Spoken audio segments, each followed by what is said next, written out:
All right, ladies and gentlemen, welcome to Second City Sports Zoom style. Zoom style. Right here on Zoom. I'm Lakeena McGee. You can follow me at Keena McGee on Twitter and Keena_McGee on the Instagram. I'm Sid the Kid. Also, I am one of the original hosts of the D and Davis Show. You can find me on Twitter and Instagram at SidKid80. That's SIDKID80. That's SIDKID80. All right, so we would be remiss if we didn't. Well, actually, first off, we're going to be joined by Fox Chicago's newest sports reporter and host, Kaitlin Sharkey. Is that how you say your name? Yes. Mm-hmm. Yeah, okay. Yeah, just want to make sure I got her name right. She'll be joining us in a little bit. But Sid and I would be remiss if we didn't at least touch on all the recent news that's been happening around the entire country this past week. And I'll start off. Seeing the people, march and protest. I'm not talking about the looting, so I don't like. There were a lot of shenanigans going on over the weekend, all over the country, not just here in Chicago, but all across the country. There's a lot of shenanigans, but a lot of the protests were very peaceful, and to see sort of like the nuance of everything, everybody sort of seeing what's been going on, people of all ages, all races, which I think that's refreshing to see. You're seeing various coaches. I saw Tom Herman, who was a head football coach over at Texas, march with some of his players at the Capitol building in Austin. I saw Jim Harbaugh march with some of his players up in Michigan and Ann Arbor. Seeing some of these coaches, I know Ryan Day and Justin Fields and the Ohio State Buckeyes released a very powerful Black Lives Matter video. If you guys haven't seen it, it's on YouTube, so look it up there. But to see like, I guess, people seeing what, especially Caucasians, they're seeing various, because I've seen like various people like across the airways, both on the radio and on television, say that, okay, what happened with George Floyd, that's kind of like woke them up, and it's like, okay, you know what, now I see what's been going on, these what Black and brown people have been talking about all these years. And if you saw, the NFL last night put out a very powerful video of some of their top Black players, Patrick Mahomes, Jarvis Landry, Saquon Barkley, Deshaun Watson, among many others, to say that, hey, look, that could be me. I could be George Floyd. I could be Ahmaud Arbery. I mean, all the other people that, and this is supposed to have been Breonna Taylor's 27th birthday, and we all, what happened to her. So I think to see some of the things that have been going on right now, I think makes me feel kind of encouraged that people are listening now, it seems. What do you think, Sid? I'll go and agree with you more, Lakeena. First of all, I want to say peace and love to Mr. Floyd's family at this difficult time. We're with you. We're with the protesters as well as, and I noticed that as we got along throughout this past week, that the more protests have been peaceful throughout the country. So I'm encouraged to see that. Now back to our Caucasian brothers and sisters. I'm glad they're speaking out as well, because usually when something doesn't affect you, you could roll your eyes and look the other way and say, oh, it doesn't affect me. It's their, quote unquote, their problem. It's other people's problem. It's not that way anymore. We are in a more diverse world in country than ever before. We are in a global economy. So whatever happens to you, to your neighbor, to somebody else, it directly affects you. And so I'm glad to see our brothers and sisters from other ethnic groups outside of the brown and Black community uniting for this. Hopefully they can stay united with us as we plan and force police reform to change throughout our country. And just a reminder for many of our listeners, especially as us as African Americans, throughout our history, many of our battles, no pun intended, many of our fights, we had to go through civil rights, voting rights act, the Reconstruction, and the Montgomery bus boycott, and things along that line. We had allies from outside of our community help us. That's how the NAACP got started, along with the Urban League. So we do need our allies to recognize that, hey, this is a problem, even if it doesn't directly affect me in that way. we need their help. Now, as I would tell them, they need to not just listen to everything that we have to say, and have some compassion, and just have some understanding as we move forward. And joining us right now is a new Fox 32 Chicago sports reporter, Miss Kaitlin Sharkey. You can find her on Twitter and Instagram. I'm sorry, Kaitlin, I'm blanking out on your Instagram and Twitter handles. Where can people follow you? Oh, K-Rose Sharkey. Pretty simple. Love it. Love it. Nice to meet you. Nice to meet you. Thanks for joining us today. How are you? And welcome to Chicago. Good, thank you. I'm glad you guys had me on. I'm excited. Obviously this is all very new to me. It's an interesting time to start a new job, but I'm enjoying it. Okay, we'll get to all the other sports issues and your background later on in the show, but we just started our show a couple of minutes ago. Of course, the number one story has been the murder of George Floyd, which occurred in Minneapolis, Minnesota over a week and a half ago. Of course, there have been protests throughout our city and throughout the nation and throughout the world over this past week and a half. Of course, many black athletes have spoken out, but many of the white athletes have spoken out via Twitter, Instagram, and Facebook as well. I wanted to get your initial thoughts. What do you think about white athletes speaking out against this injustice? I think it's important, and I think it starts a dialogue that maybe needed to be started a very long time ago. And listening to some of the athletes that I talked to this week, they said the conversations between the black and white athletes have been important. They've been emotional, they've been real. And a lot of it, I think, was just a disconnect and a lack of understanding when it comes to the white athletes. And I think now more than ever, this light has been shined upon it. And it's unfortunate that it took so long to get to this point, especially with unity within these teams. But I think there's a lot of conversations that still need to be had, and a lot of action with these leagues and team owners and staffs and players. There's a long way to go, but I'm glad that it started. And it's unfortunate that it did take something so tragic and so terrible like George Floyd's death to spark this. But I think it's important for athletes to come together and begin this, because they are all in it together. They all work together toward the same goal. They should all be on the same page when it comes to equality. Yeah, Kaitlin. We were actually going to talk about Drew Brees' comments. I mean, understandably and rightfully so, he got into a bit of hot water for some of the comments he made. He did it on Yahoo Finance, saying that, listen, both my grandfathers, fought in World War I. That's how what the flag means to me is about patriotism.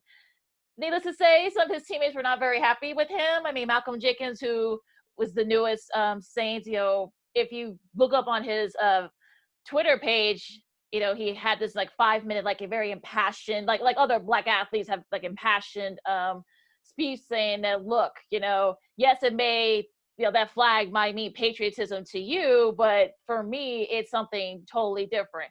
They had a meeting, they were able to air everything out. Then Drew Brees, came out with another statement late last night, completely changing his tune.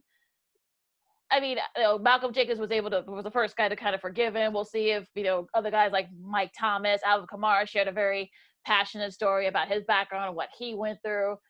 What do you think I think it's important that teams are having these type of conversations. Kaitlin, what do you think?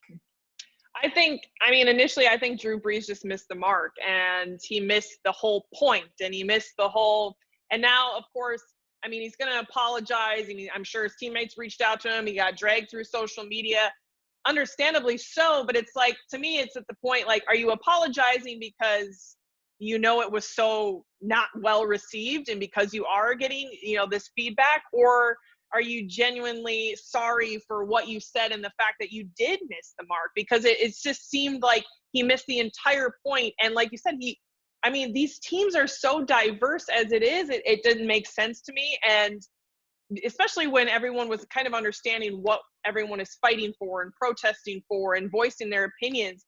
For Drew Brees to make a comment like that, to me, it was really off-putting. I think he's going to have to do a lot of damage control. It'll be interesting to see when the season rolls around, how he's received as a teammate, how he's received. Well, what happened to Colin Kaepernick now happened to Drew Brees? I don't know. That's an interesting way to me, that I'm thinking the same thing. I'm like, well, Colin Kaepernick's career was ruined for making something like that. Will the same happen to Drew Brees now? I'm not sure. And speaking of Colin Kaepernick, I'm glad you brought up his name, Kaitlin, because the NFL, just like the other three professional leagues, they brought out a statement and said, we support our players in peaceful protest, but call me crazy, but isn't it NFL hypocritical here? Because when Kaepernick did it, people changed the narrative to make it seem like it was about the flag. No, it wasn't about the flag. It was about racial injustice. I just felt that Commissioner Rodgers, Goodell, and the rest of the people at the NFL front office dropped the ball here. What are your thoughts? Yeah, I'm with you. I think they dropped the ball. I think they're going to have to do a lot of fixing, a lot of rectifying, because his career was completely ruined. And there's interviews and there's statements that he made that it wasn't about all of that. It was about what people are protesting now. And it's unfortunate for him. It's sad that it took this long. But a lot of the athletes, even Akeem Hicks that we talked to this week, said he was afraid to take a knee because he didn't want his career, that his livelihood to just go out the window. And they regret that. A lot of those athletes that didn't necessarily stand, they supported Kaepernick, but they weren't the one taking the knee as well. They regret that. And I think Roger Goodell can release a statement all he wants, and he can say, I think it's too little too late. And it's sad, and it's unfortunate for Colin Kaepernick. And I hope maybe teams give him a look, because he was completely blackballed, and it's so frustrating. And it's frustrating that it took something like now and this another death to open everyone's eyes and to think, oh, Colin was actually standing for something that was bigger than the flag and things like that. Kaitlin Sharkey. No, go ahead. No, we said. Yeah, Kaitlin Sharkey. Yeah, okay. Kaitlin Sharkey, Fox 32 sports reporter and anchor, joining us right here on Second City Sports Zoom style, along with Lakeena McGee. I'm Sidney Brown. Kaitlin, let's stick with the Bears. As you mentioned, you were on the media call the other day as the Bears and their head coaching staff, along with all of the players and team members, had the Zoom call. I think it was over 100 people. And for what Matt Nagy said, it got real and it got emotional, but it was very productive. Take us through your interactions with that Zoom call.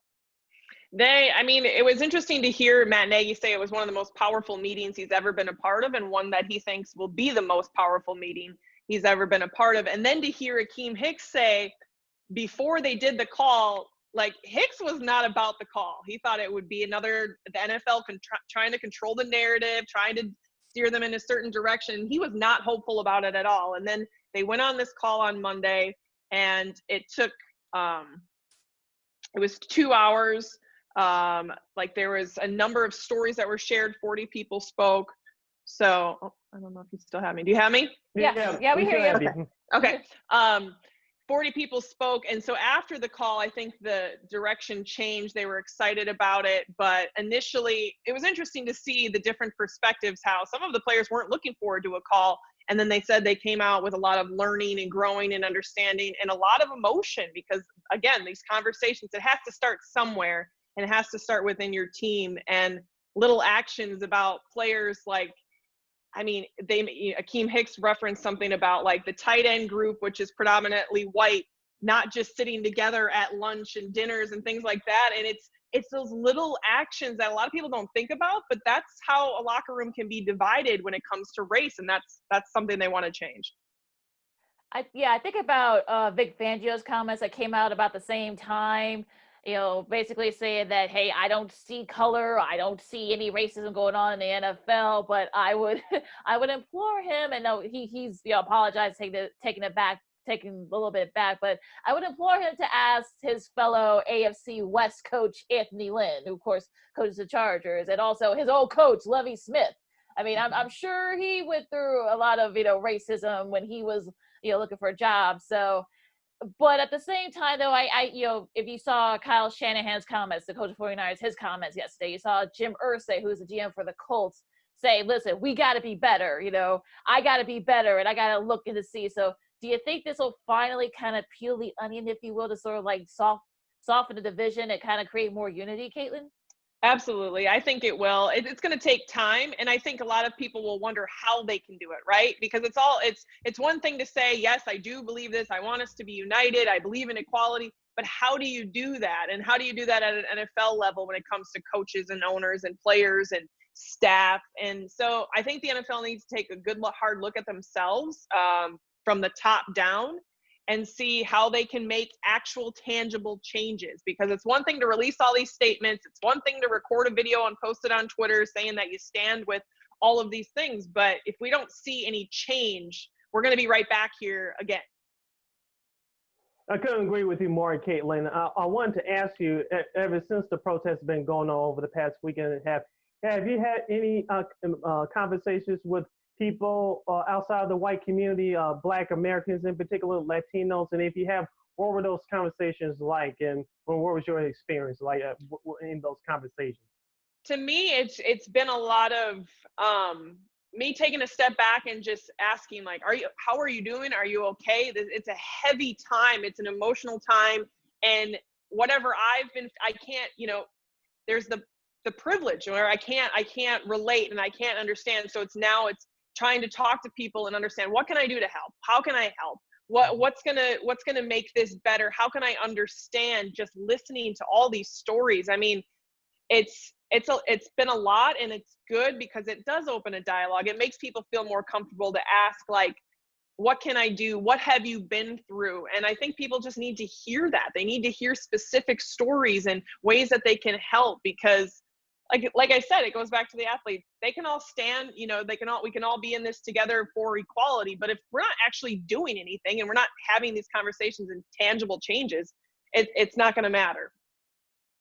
I think one thing we can do as all of Americans and citizens throughout the world, when you hear of injustice, you see someone that's saying something that's inappropriate, we have to call it out right away, not just let things blow by. I know there's an old saying where, well, you have to pick your battles. That's true, but you see, when you hear somebody saying something that's racist or doing something that's questionable against somebody's sexual orientation, or their ethnicity, we need to call it out right away and to denounce it, because it should not be tolerated if we want equality like we all have been preaching here. Yeah, I think it comes down to having conversations with your own family members and my own friends that may be uncomfortable for them, but like you said, calling them out and saying, you can't think like that, you can't say things like that, it's inappropriate, or stepping in when you see something that isn't okay enough. I think there was this, like, not fear, but this hesitation for people to, like, step in and say, no, I don't like this, I don't like this conversation, I don't like this action. And now to just go and do it and stand up for people's voices that can't be heard, and understanding that I am in a position to do that and try to change and try to help and understand. It starts at home. And also not like canceling people every time somebody says something. I saw some African Americans, I think in New Orleans, burning Drew Brees jerseys. I mean, I like, okay, look, let's not go that far. That's not helping. I would say Ashton Kutcher actually said this yesterday, and I think maybe he's onto something. Like, maybe perhaps not canceling people, but maybe like educating them, telling them that, okay, look, you know what? Okay, yeah, yes, that, as I said earlier, yes, that flag might mean something to you, but it means something completely different to me.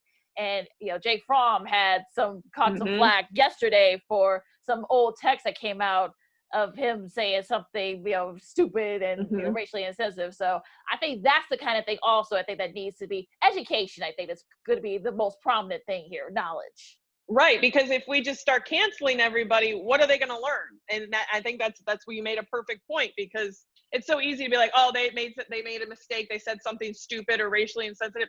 Yeah, but if you just cancel them and we don't talk to them and don't educate them, well, what are we doing? We're just wiping someone off the list, and that's not what we're trying to do. We're trying to bring everyone together, and it starts at educating them, for sure. So you made a great point, for sure. Kaitlin Sharkey, a new Fox 32 Chicago sports anchor and reporter, joined us on Second City Sports Zoom style, along with Lakeena McGee. I am Sidney Brown. Just staying with that point, Kaitlin, also, we just have to listen, not just what we want to hear, but listen to everything.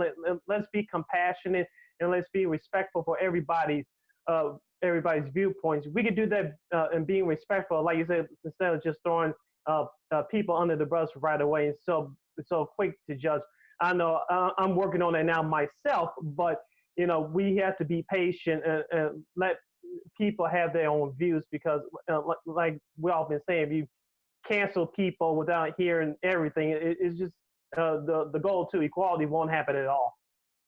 Yeah, and I think it's going to take time and patience, and I think patience is something that needs to be practiced as we kind of continue to take these steps forward, because people aren't going to get it overnight, right? This isn't going to be an overnight solution or cure, and I think a lot of people look for immediate, something to be fixed immediately, and that's not going to be the case when it comes to this, especially because it goes back for incredibly way too long. And I think there's so much hurt and pain and emotion and history that you can't erase.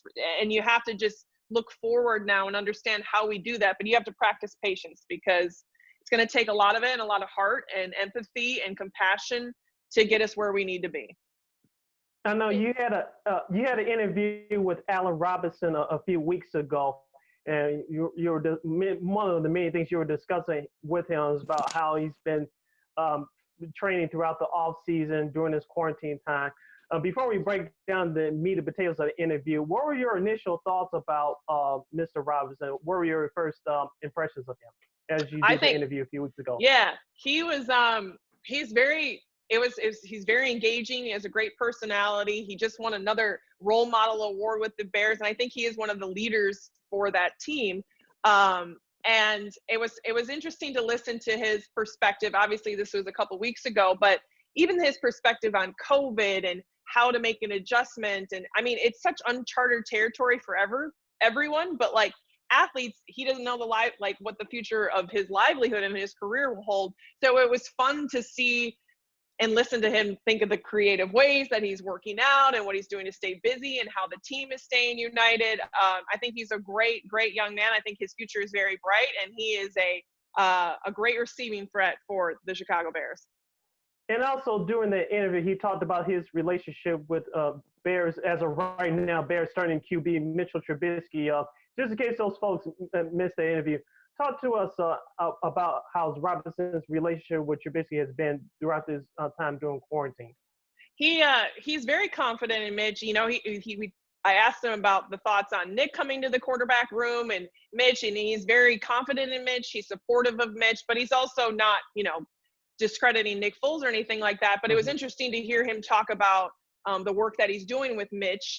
He works out together with him 4 times a week, which is promising. And Matt Nagy talked about that as well, that they're running routes, they're figuring out what works, what doesn't work. And I think that's something that you need to do, because they're not having their regular OTAs. And if Mitch doesn't want to lose his quarterback job, and if it is his position to lose, he's got to work with his receivers, right? And I think they've done a good job of being creative and staying engaged during this entire time. But yeah, Robinson speaks highly of him. You got to show support, because if Mitch doesn't feel that support from the guys that are catching his passes, it's going to be bad news for the Bears offense. So it was nice to hear him, show his support for Mitch, but also understand that Nick Foles is now part of this quarterback room, and it could change the dialogue. But Allen was adamant about the fact that he thinks the offense is where it needs to be. They need to work out some kinks, but he thinks they have the right tools. So we'll see come fall.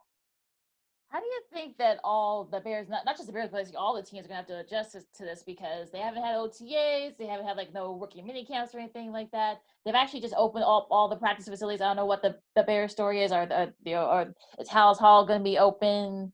Just coaches can go. Coaches, yeah. And a lot of them, you're not even sure how many will actually go yet, because they can figure it out. They can do their work from home, but it's a challenging time for the NFL, because they know where the season at. Luckily, time is on their side, because they have a couple months, and then hopefully everything can go according to schedule.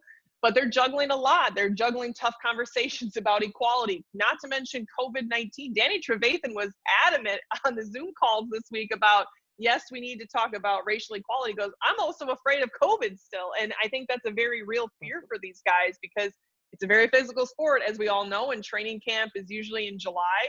So it's not that far off. And it'll be interesting to see how they maneuver. They've done a good job virtually teaching and things like that, and all the workouts that they can do at home and things like that. But they're definitely behind. And I feel for the rookies, because that they need that on-field work. You can study a playbook all you want. You can Zoom call with your position coach hours on end, but you need to be on the field. So I think it's going to be the toughest for the rookies that are coming in trying to make the 53-man roster come fall. Yeah, staying with the Bears quarterback situation, Kayla, I know you conducted another interview with Chicago's very young former NFL QB Donovan McNabb a few weeks ago. Mm-hmm. I found it interesting that when you asked him the question about the Foles-Trubisky situation, he said that there wasn't that he doesn't see it as a quarterback controversy.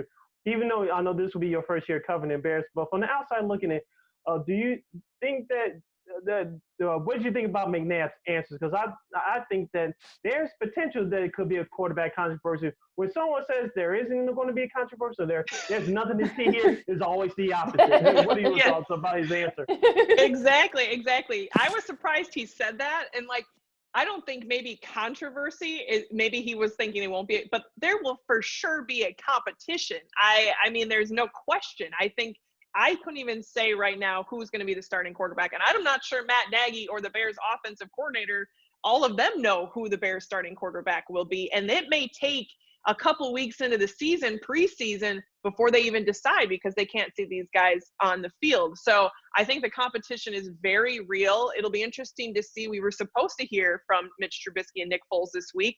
That got postponed to a later date sometime this month, but it'll be interesting to see where Mitch's head is at about Nick Foles coming in. Of course, you want to be a confident quarterback. You know, you maybe didn't have the year that you wanted, and now they're bringing somebody else in. It messes with your psyche. So it was interesting, McNabb's take on it. He did say, you know, it was Mitch's job to lose. I think it may be a little equal to Mitch's job to win, because especially without these OTAs and field work, it's going to come down to game time, and they're going to have to face defenses before Nagy can really assess these quarterbacks. And if they don't want to wait around for Mitch to continue to struggle like he has in the past, I think Nick Foles will be getting under center sooner rather than later. About the defense for a second. Hicks was gone for most of the year. They were able to sign Robert Quinn. How good do you think the Bears defense can be? Can they be, you know, they were kind of middle of the road last year. Can it be back to that top 5 defense they were a couple of years ago? I think so. And Hicks was, you know, adamant about, he feels like he hasn't played football in forever. And if there's anything that makes an athlete hungry for competition, especially a defensive player, it's not playing. And now that he went through an injury, and then the quarantine and all of this stuff has happened. So I think they have the chance to be a really good defense. I think their offense is where everyone's going to kind of pay attention to just because of the quarterback situation. But this defense should be really well. And I think the Robert Quinn move was a good one. I think they should be set. Nagy talked about the battles he wants to see on defense are in the safety position and the cornerback position. So as far as secondary, I don't think that's a set of stone, and that maybe is not as strong as the other parts of their defense. But like you said, I think they should be in pretty good shape moving forward. As we talked about with the NFL facilities opening up this weekend as of this recording, Kaitlin, me and Lakeena have been talking about how training camp is going to be important now more than ever. In the preseason, it's going to be important now more than ever. I want to get your thoughts on that, because, you know, the players have been separated, confined into their homes during this pandemic.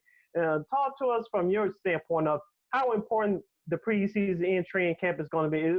It looks like it's going to be just about another season before we hit September.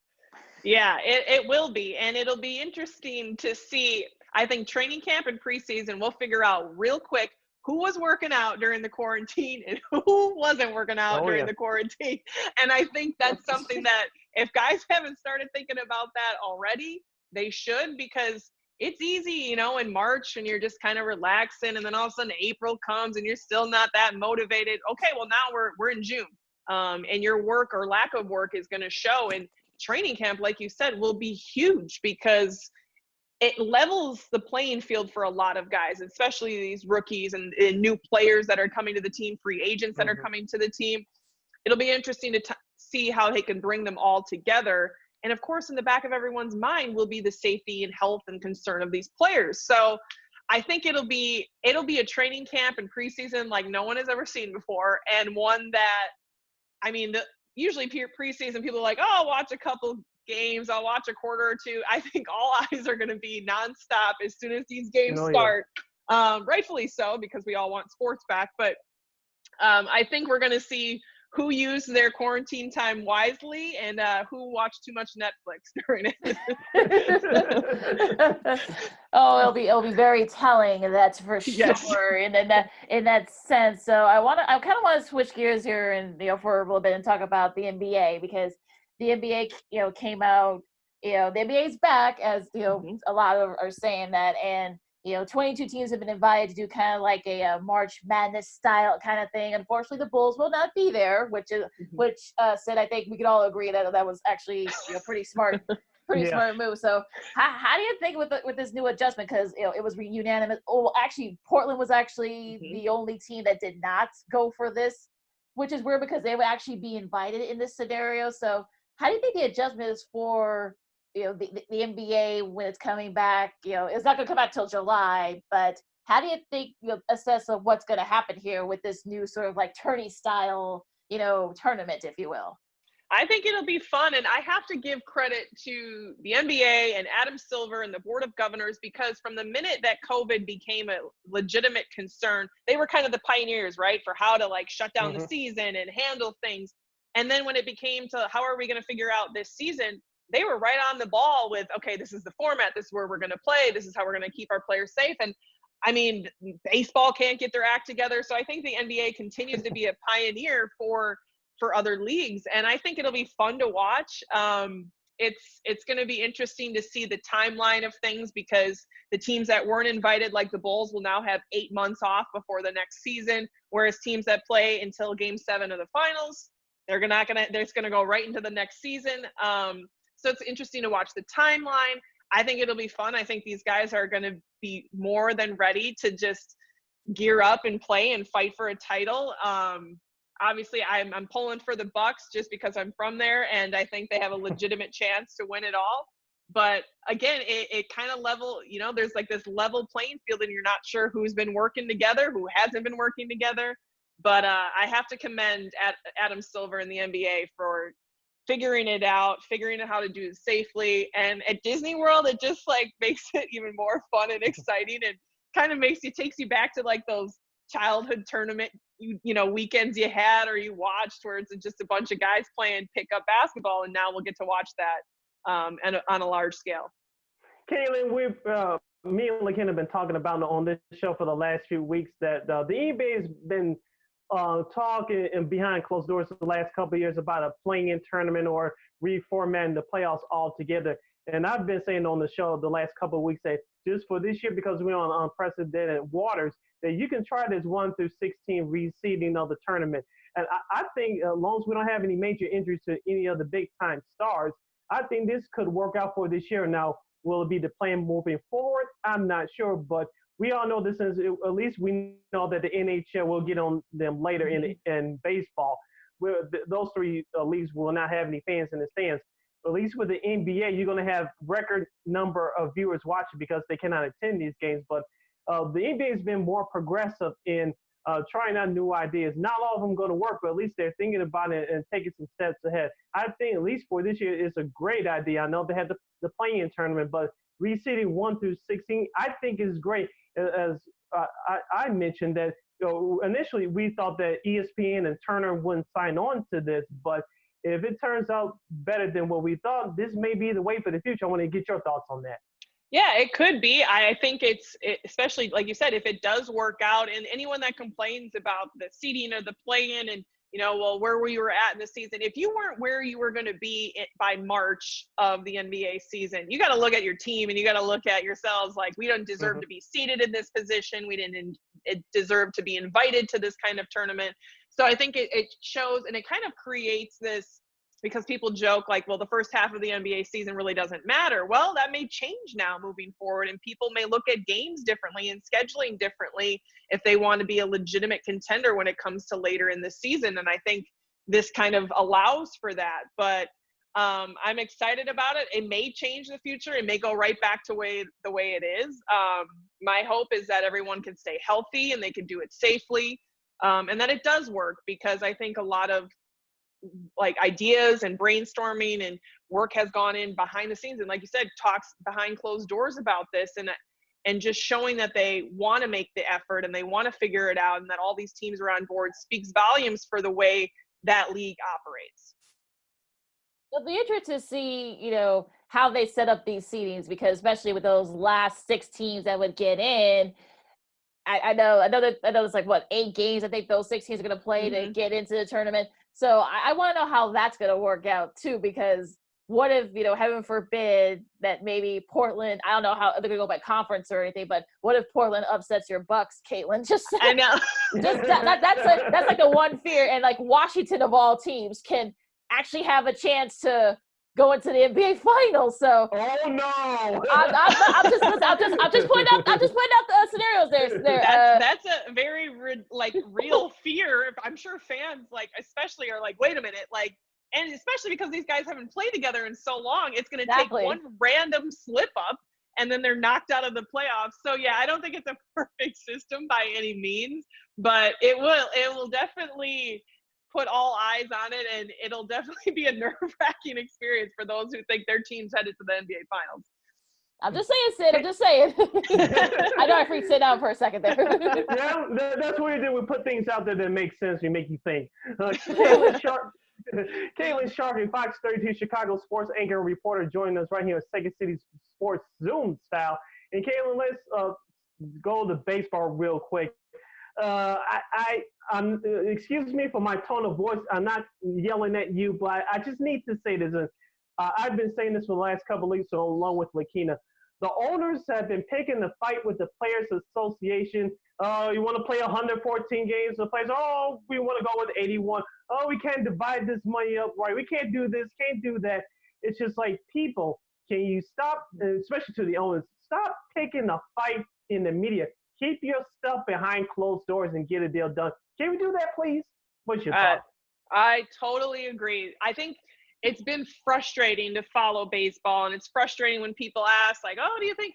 I'm like, I don't know what the heck they're doing. Like, I don't even think they know what they're doing at this point. And it's so frustrating because at the end, it's sad and unfortunate because if baseball is not played, which I think it will, but maybe like 50 games, they'll agree on some random number in between.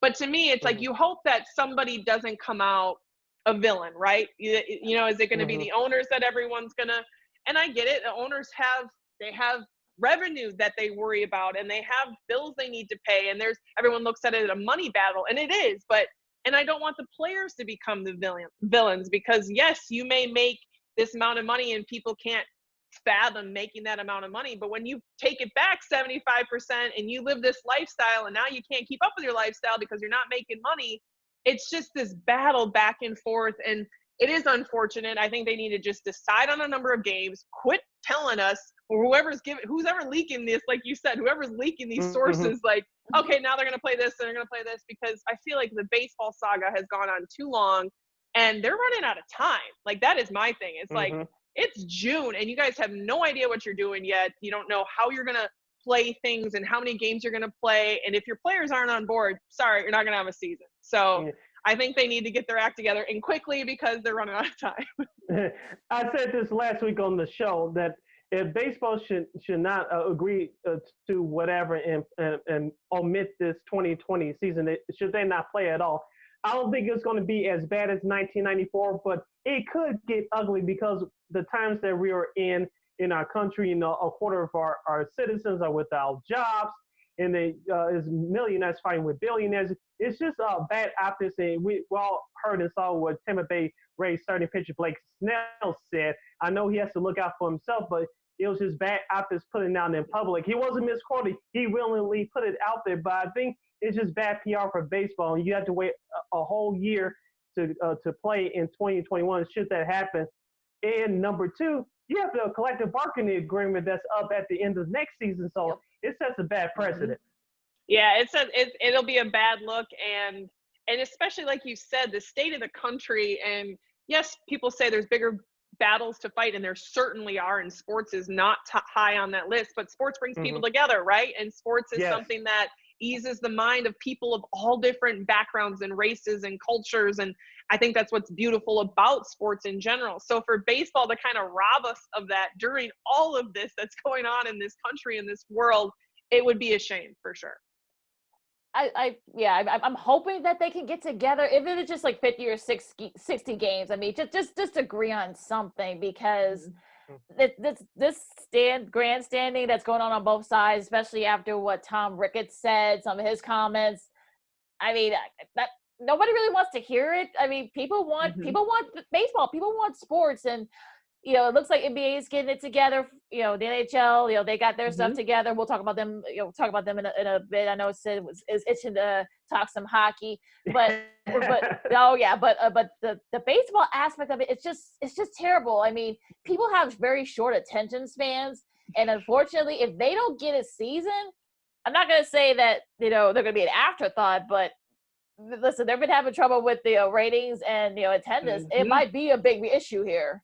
I don't think it'll be America's favorite pastime anymore if baseball drops the ball. Like, I think it was already, like you said, it was already losing steam. And if they can't get their act together when we need them, so to speak, it'll be bad news for baseball. Yeah, as Lakeena said, let's talk that hockey. Let's do some hockey.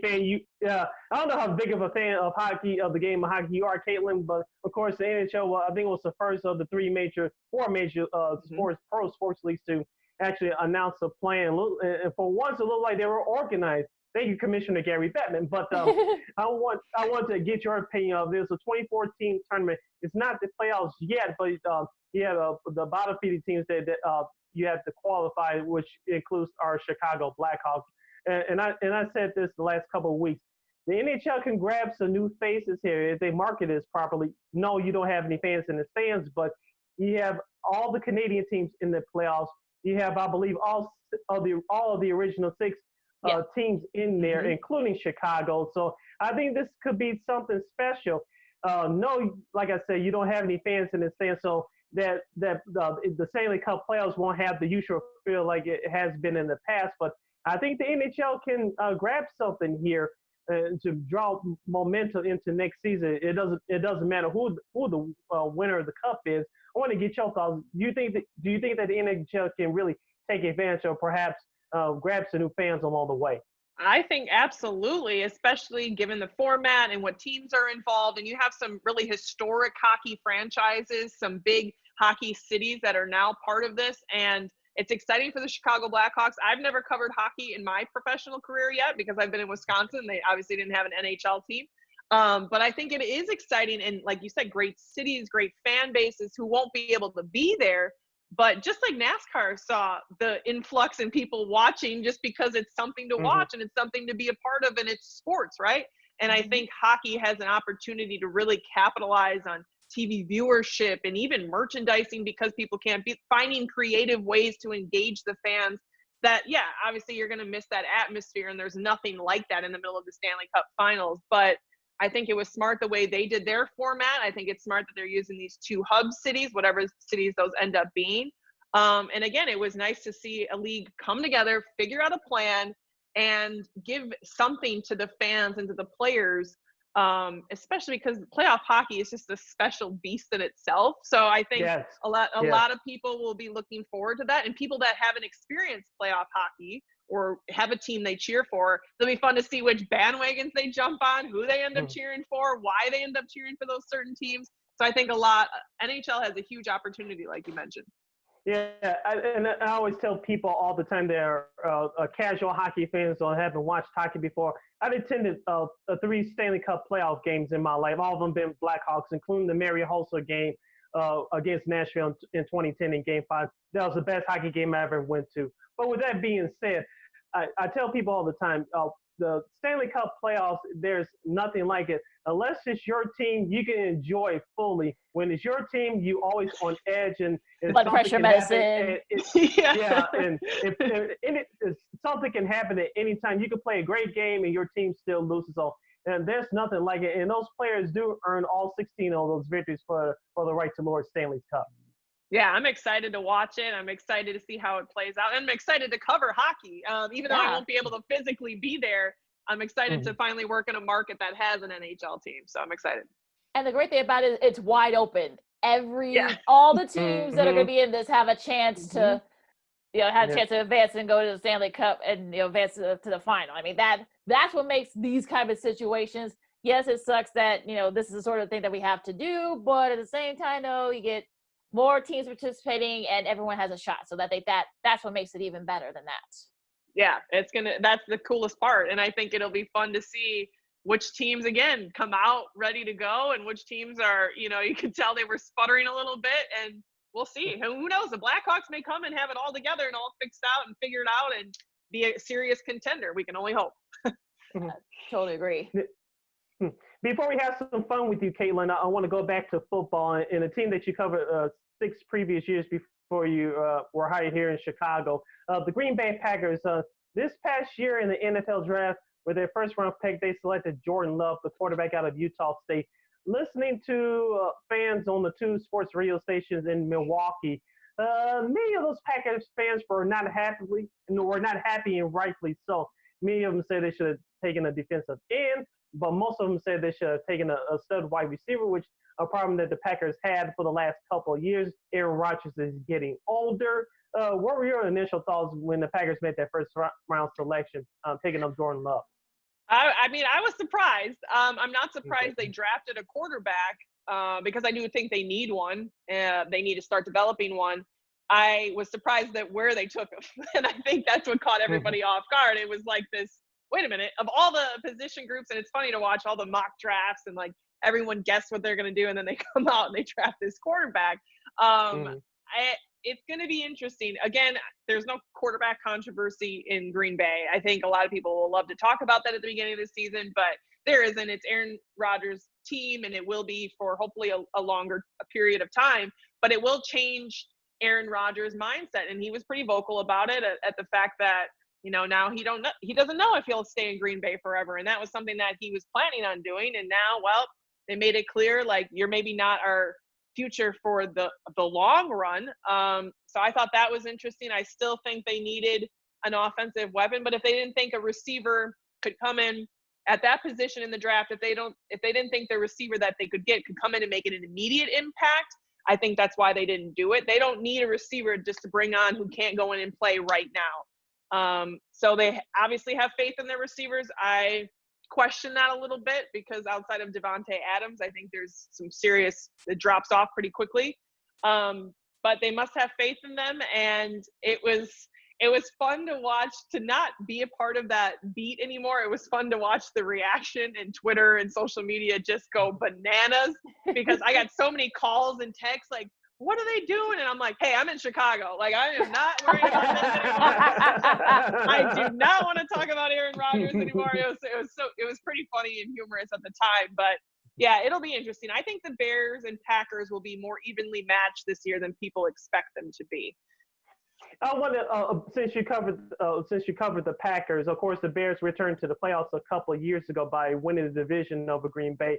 Do the Packers fans out there still take the Bears seriously? Even though the Bears finished at 8-8 last year, me personally, I said 7-9, but that's a whole nother issue. But do the Packers fans still take the Bears seriously, or do they just roll their eyes and worry about their own team?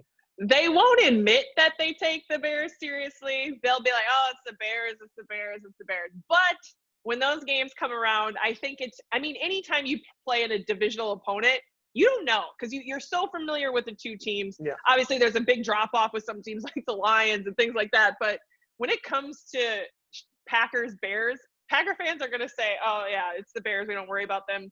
I know for a fact they're stressed watching those games, and it's a different dynamic. It's a huge rivalry, and rivalry games can change a lot of things in the middle of the game anyway. So I think they'll start to take them, I think even this year. It depends on who's running quarterback.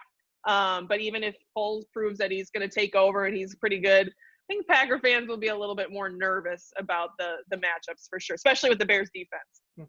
Also, you brought up the name of Aaron Rodgers earlier, and throughout the national media and certain national sports radio hosts, I'm not going to call that person out, but you kind of know who I'm talking about. Yes.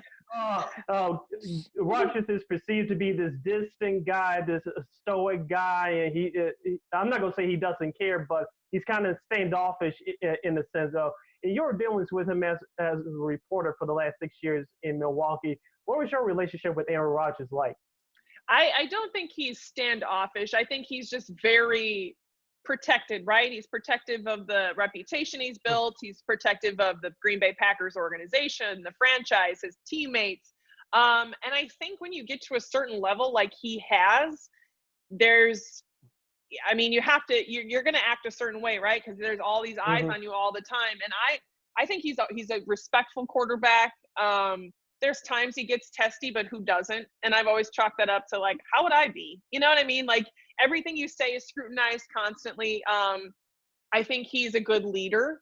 I think his personality maybe sometimes comes off as cold or standoffish, but I don't think he necessarily intends to do so. He's a brilliant man. He's very cognizant of who's asking what, who wrote what, who said what. He knows, even if he's not calling you by your name, he knows exactly who you are, who you work for. He's very mindful of things like that. So he maybe is not the most warm and fuzzy quarterback I've ever been around and seen and heard, but I do respect him for what he does. And I think, and I hope he gets another Super Bowl ring, and I hope that, you know, his career goes to where I think it cares really hard for not just himself, but his team. Did I lose me? no, just for a second. Oh, okay. Yeah. How about Giannis though? I mean, what was he like? I mean, he's kind of like the total opposite. Very, very personable, very open. You know, what were your deals with Giannis like? He's great. He's one of my favorites. We always joke, like, we had the 3 MVPs. We had Christian Yelich, we had Giannis, and then of course Aaron Rodgers. And Giannis is just, it's been fun to watch him grow up and grow into this superstar that he's become, but also stay his same quirky, funny, sometimes says off the mark things that you're like, did he just say that? Like, it's funny, you know, and it's funny, and it's in an innocent way. He's never disrespectful. He's another one that works his butt off to where to get to where he's been. And it's fun now to watch him be a young dad and things that he posts on social media. But he is one of my favorites. He is a class act all the way. And I hope for the city of Milwaukee, he stays there for a very long time. Because he changed not only a franchise, but growing up in Milwaukee, and he changed the city, and it was never a basketball city, and no one ever cared. And I don't think people in Milwaukee will never be able to thank him enough for kind of making it a basketball city and making it relevant again. And yeah, he's one of my favorites, and he's hilarious. Like, even when he's not trying to be, he's a hilarious guy. Yeah, as you say, Kaitlin, since you're grown up in Milwaukee, we'll get to your background later, but Milwaukee has really had a rich history of success in basketball. Of course, with Lou Alcindor, now Kareem Abdul-Jabbar brought that franchise's first and only championship. And of course, you had the teams in the 80s with Terry Cummings and now Hall of Famer Sidney Moncrief. And they fell off for a while. And then George Karl came in towards the late 90s and early 2000s. They had a competitive team for a while with Big Dog Glenn Robinson and Ray Allen, who's one of the best shooters in his generation. And then they kind of fell off again. They had Michael Redd, but now they're back with Giannis. So I think, as you said, they don't get the credit that they deserve. And people on the outside may not know. You could probably speak to this more than we can, but they almost lost their franchise if they don't have that new arena, which they play in now, and Fiserv Forum. So I think you bring up an interesting point. I just want to ask you before we move on, how is that new arena? I haven't visited it yet, but I remember going to a game at the old Bradley Center back in the day with the Bulls and the Bucks during the NBA playoffs. That was 1990. That was a beautiful arena for what it was at that time. But how's the new Fiserv Arena? What can you tell us about that new arena? At least on TV, I love it. It's very nice. I love it. Great. It's beautiful. It's that whole area that they kind of revamped, because I mean, you go down to the Bradley Center, but there wasn't much around there, and now they've built up this whole Deer District, they call it, and it was so fun during the Eastern Conference Finals to have this huge plaza packed full of fans and big screens, so the fans that couldn't get into the arena or outside, and it was just this awesome environment. And yeah, Fiserv Forum is beautiful, beautiful facilities. I love the setup. I think it's been great, and because I've covered now multiple playoff games in there, I think it gets loud. The energy is intense. It's a fun place to play. It was desperately needed for the city, so I think a lot of people are grateful for. Again, it boosted not just the basketball scene, but the economic scene of Milwaukee and those bars that were dead in the water. So it's been fun. But yeah, definitely go. I definitely tell people to go check it out, go catch a game there. Even concerts are great there, shows are great there. It's a great addition to the city. Now, I know you've only been here a couple of months, Kaitlin, but do you see any like big contrast between Milwaukee and Chicago, where it's the fans and sporting wise, sort of the atmosphere? Do you see any difference?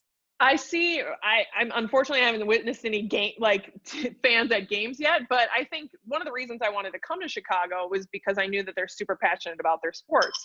And sorry about that. Super passionate about their sports, and it's awesome to go because Wisconsin is as well across the board. So I'm excited to experience Chicago fans because I've always been on the other side of it, right? So it's like I know that they're a great rivalry. I know that they are passionate and fun. And I've always thought that the two fan bases were always respectful. So I'm excited to see it on a scale when we're back to sports. And yeah, because there's nothing better than a passionate sports city. That's why people, you talk about, well, where do you want to work? Do you want to go? Like, my family joke with me, like, why are you going to a cold city? I go, because like some of the warm cities could care less about sports, and that's not fun. Right. There you go. Yep. I'll put on a winter coat if I get a good fan base. I always tell people too, Milwaukee, like I said, I've been there a couple of times for a Bulls and Bucks game. I was there with one of my best buddies.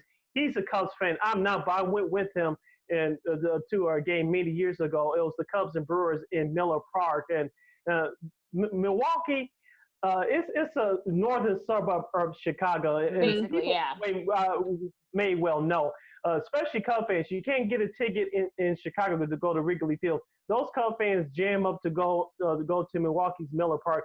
And I tell people this all the time. Miller Park is a great ballpark, great atmosphere, great people. So your Wisconsin folks are very nice, Kaitlin. I just want to let you know that. And yeah. Oh, yeah, totally. And it's like I said, I traveled, been to a few ballparks, not as much as I should, but I've been to a few ballparks and arenas outside the Chicagoland area. Miller Park was one of my favorites. And I just want to tell people, if you can elaborate on that, what about Miller Park? Yeah, Miller Park it's kind of like its own compound, right? It doesn't have that Wrigley like neighborhood vibe, but it is such a beautiful park. Obviously, people love to tailgate and party around there, which is an experience of its own. Mm-hmm. And it's always been fun for me I've gone to Cubs Brewers games as a fan, and I've worked them. And there's always all the Cubs fans take over Miller Park, and they do. they always do. I was going to ask you about that. Did you have a problem with that not as a reporter, but as a native Wisconsin? Yeah, I mean, we're very salty about it. Okay. But we understand it is what it is, and I know Brewers fans that sell their tickets to Cubs fans. So they plead like, oh, they take over. I'm like, yeah, you sold your tickets because you get good money for them. No, it all makes sense now. Yeah, I'm gonna get some people in trouble. They're gonna be like, I never did that. I know you did that, and that's why they're getting those tickets. But it's fun, and there's always those isolated incidents of fans getting in each other's faces. But I think genuinely they've just enjoyed coming to Miller Park. We're happy to have them. If they want to spend money in our city, come on up. Let's do it. And I think Brewers Cubs to me is like one of those games that you circle, and you're like, okay, I want to be working that game. I want to attend that game. And Miller Park is just such a great venue. I've had a lot of great memories in Miller Park. So I look forward to, again, having this crossover, because I'll still get to go to some of those places with the teams that I cover here now. So. Well, don't worry, because they used to. Well, Cubs and White Sox fans were in the Brewers, were in the AL. Yeah. They used to do that too. So they used to do that too. So don't feel bad. Don't feel bad, because I know. Listen. My dad, my late father, he knew folks that sold tickets to him. For both the Brewers, White Sox, and Brewers Cubs eventually. So don't feel bad. Yeah. All the Wisconsinites out there. Don't feel bad. Okay, good to know. I found it interesting too, especially when the Blackhawks were going for their third Stanley Cup in 2015. They played Nashville in the first round, and they played the Tampa Bay Lightning during the Stanley Cup final. And the fan bases of those two cities, they were so upset, quote unquote, that the Blackhawks fans raided their stadium. I said, first of all, you sold your tickets to the public. They have the right to buy them. And then now you want to try to ban them. As my radio partner on the Dean Davis show, which I hope you join our show in the future, Kenneth Davis always says that if for teams to do something like that, you must not like money, because any fan base that come in and out of town, if you want to ban them from, quote unquote, taking over your town, taking over your arena, you must not like money. Right. And that's what I always say. I mean, yeah, you want to keep this certain fan bases out of the stadium. I get it. But at the end of the day, like, if you can, Cubs fans are going to come and spend a ton of money at parks like that. And like you said, so, I mean, bring it on. They're going to stay in the hotels. They're going to, spend money in the bars, and they're going to spend money at the park itself. So I'm someone that's like, bring it on. It's fun. I mean, I'm sure people get annoyed, and it does when you're sitting in the stands and you're hearing "Let's go Cubbies" in the ninth inning, and you've heard it for the previous 8. You're getting like, okay, that's enough. But it's a fun experience. All right, Kaitlin Sharkey, Fox 32 Chicago sports anchor and reporter, joining us right here on Second City Sports Zoom style, along with Lakeena McGee. I am Sidney Brown. All right, Kaitlin, let's have some fun here while we have some time with you left. Who is Kaitlin Sharkey? We know you from Wisconsin. Who were some of your favorite athletes, teams growing up, and what were some of your favorite games to attend as growing up as a child or as a young adult before we joined this business? Yeah, I mean, I've loved sports since I was a little kid. I've watched a ton. I've played a ton. I grew up obviously a Packer fan, Brewers fan, Bucks fan, and that was the biggest. When I took the job in Chicago, my family and friends let me have it that I was not going to be covering those teams anymore. Yeah, I was like, all right, here we go. I mean, there's games I remember going to the Bradley Center, and just, I mean, there's so many moments. I was a big Dwayne Wade fan as a child because he went to Marquette. I remember I would rock the Dwayne Wade Heat jersey when they played the Bucks because I just loved him so much. Dwayne Wade is one of my favorites for sure. Brett Favre, obviously, I was wearing a number 4 jersey like every other kid in Wisconsin for a very long time. But it's fun I'm now excited to move on because when you're a fan of teams and then you start covering teams, your fandom changes. And I tell people that all the time. It's not the same. You want them to do well because you want to cover cool events, right? And it's fun to cover a team that wins games. But it's just, you see athletes in different lights and you have different interactions with them. So now I'm excited to come to Chicago and just get a new experience and things like that. But growing up in Wisconsin, it's a great sports state. We get the cheesehead, crap all the time, and I love it. I think it's great, and I'm definitely a Wisconsin girl for sure. Well, you'll love it here, Kaitlin. I mean, it's fun. Hopefully, you'll be covering some championship teams here. Yes, eventually. Let's hope so. Yeah, I hope so. Yeah, what were some of the sports that you played throughout grammar school and high school and even college? I didn't play in college. I just played for fun. I was never that good at any sport, but I played basketball and volleyball. That's all of us, so don't feel bad. Yeah, so don't feel bad. Don't feel bad. That's what I tell. I'm like, I couldn't be a D1 athlete, so I started interviewing them in college, and that's how I got my job. So there you go. Yeah, exactly. That. Yeah. So basketball, volleyball are my 2 main ones. I still like to, I golf now, but I still love to go shoot around and play basketball and volleyball when I can in my free time. So yeah. How's your golf game? It's okay. I mean, I'm not great, but I'm not sure how many people think they're great at golf. My thing is I don't get out. I'm making a conscious effort now, especially that everything that's going on, to golf more because I'm well, what else am I going to do? And it's a great activity. So I always chalk it up to I could be better if I golfed more. I don't know if that's BS or not. I just like to tell myself that I'd be a better golfer if I just golfed more, but who knows? Hey, the most important thing is the first step. So at least you took the first step. There's more than a lot of people. Exactly. Oh my gosh. Oh, I love it. I want to switch gears here just a little bit right now that we still have you to talk about the college aspect of all this because we saw that an Oklahoma State linebacker tested football player tested positive for the COVID, and then it came out earlier this week that 5 or 6 Alabama players tested positive for COVID.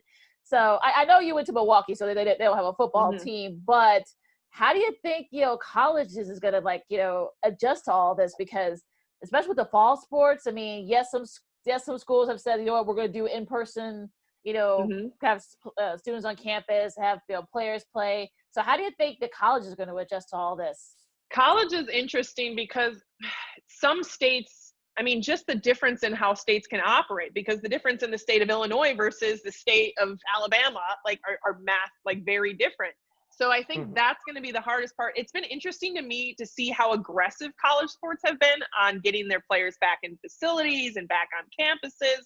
I'm not sure I necessarily agree with that because they're being so aggressive. And at the end of the day, okay, are you risking the actual health, like you said, of these kids to get them to play a sport? And I don't know. So I'm not big up on college on the way they're operating things right now, but I understand. And it's going to be interesting to see because what's the Big Ten? What are these conferences going to do? Because Big Ten, some of these teams can't even get together. So how are they going to work that out? How are they going to figure that out? You can't just leave some teams out of it. I don't know. Maybe you can if there's money to be made, which it always comes down to the money that needs to be made. Yeah. But I don't know, if some teams can't be part of the conference, it just changes the whole dynamic. Is the SEC going to be all good and the Pac-12 going to be all good, and then the Big Ten is just sitting here like, all right, well, we can't even get together? I don't know. And that's been our talking points on this show for the last several weeks, Kaitlin, that we use the University of Michigan. They seat 110,000 at the Big House.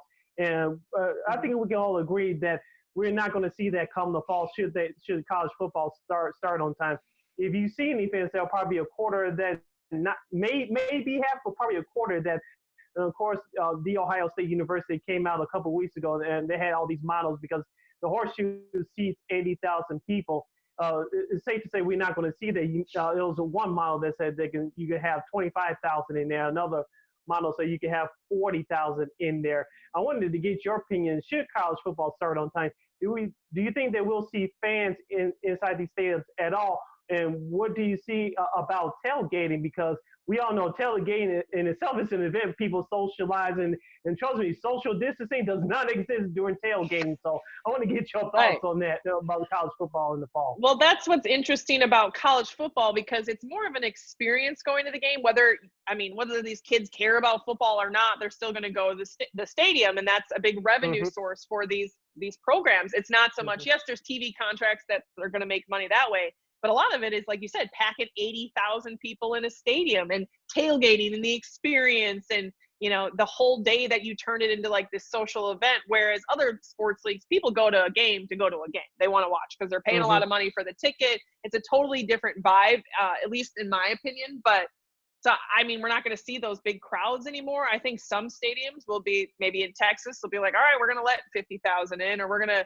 to, figure out a way to do it. I don't think it's necessarily a safe call this year, especially because they've canceled so many other random things like festivals and things like that. I don't know if it makes sense to invite 50,000 people then in to watch a football game, because like you said, there's no social distancing. Like, even if you space out their seating and things like that, they're going to be tailgating. They're going to be in concession stand lines. They're going to be in restroom lines.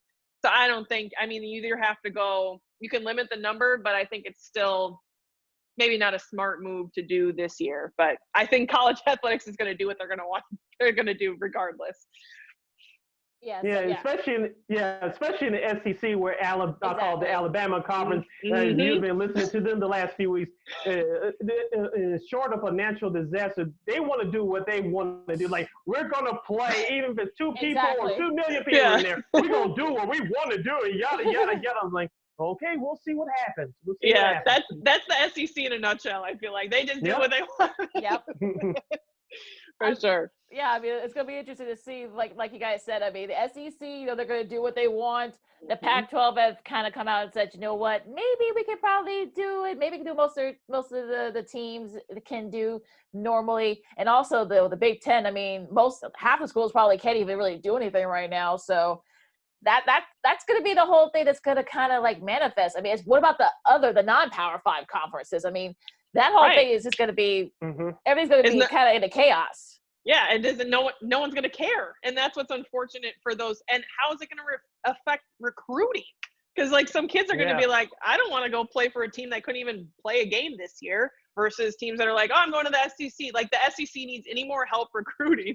Exactly. If they can pull a season off, I think the conferences outside, you said, like the Power 5, they're going to be like, what are we going to do? We're going to get no athletes. All our budget's there's going to be budget cuts. They're going to lose a ton of money. So it's definitely, there's a lot of moving parts in college athletics right now. Few more minutes with Kaitlin Sharkey, Fox 32, Chicago sports anchor reporter, right here on Sega City Sports Zoom style, along with Lakeena McGee. I am Sidney Brown. Kaitlin, I want to get back to your career. Of course, when people look at you on television, they see the quote-unquote glitz and glamour. You are on camera, you interviewing famous athletes and other important figures in sports. Talk to us about the struggles that you had, because people don't talk about that as much, especially with you being a woman. I know there were some extra challenges that she had to go through to get to where you are today.